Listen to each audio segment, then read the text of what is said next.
Bab 6, Anak Demi Tahta. Langit kota sudah gelap ketika pintu apartemen terbuka. Nadila yang sedang menata piring di meja makan sedikit terkejut. Raven pulang lebih cepat. Ia jarang kembali sebelum larut.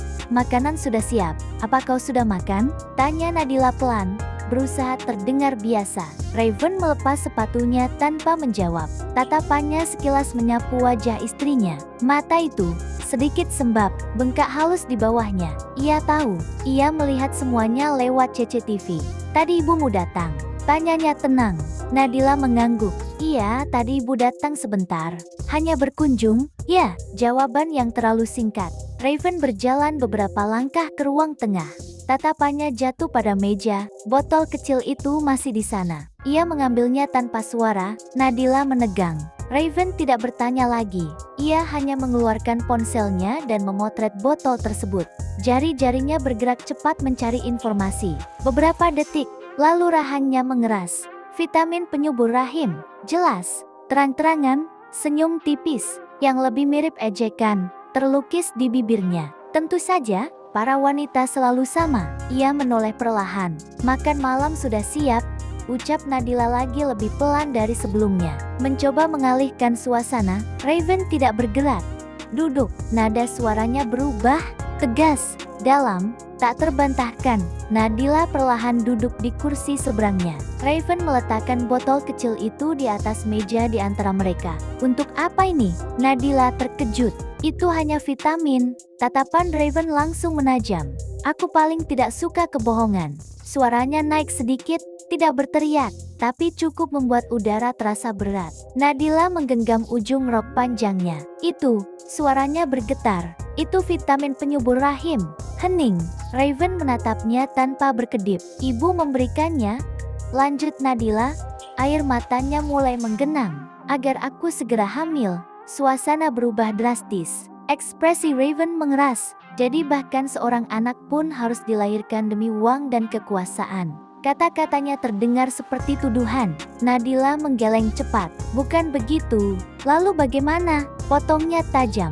Apa kau ingin aku melakukannya sekarang agar kau segera punya anak? Kalimat itu seperti tamparan. Punya anak hanya demi mempertahankan posisi, lanjutnya dengan suara rendah penuh amarah. Demi uang. Air mata Nadila jatuh tanpa bisa ditahan lagi. Aku tidak pernah memintanya, isaknya lirih. Aku tidak ingin seperti ini. Raven berdiri mendadak. Kursinya bergeser keras di lantai. Ia merasa marah. Tapi ia tidak tahu pada siapa. Pada Myrna? Pada sistem keluarga, atau pada bayangan masa lalunya sendiri.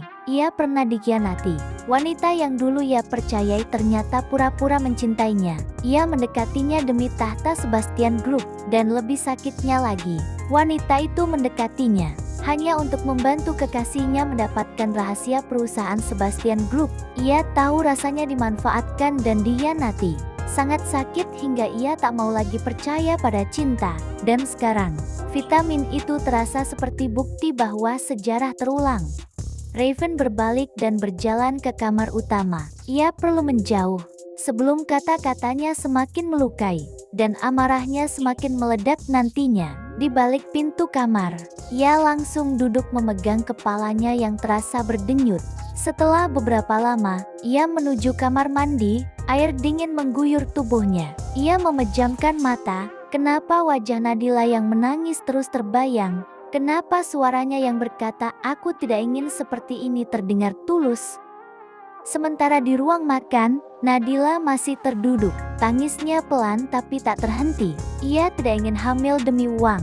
Ia tidak ingin mempertahankan pernikahan ini dengan cara seperti itu. Tapi neneknya sakit, biaya pengobatan mahal. Ia hanyalah pion kecil dalam permainan yang lebih besar. Makan malam yang ia siapkan masih utuh. Ayam goreng, sup hangat, dan lauk rumahan mungkin akan kembali sia-sia.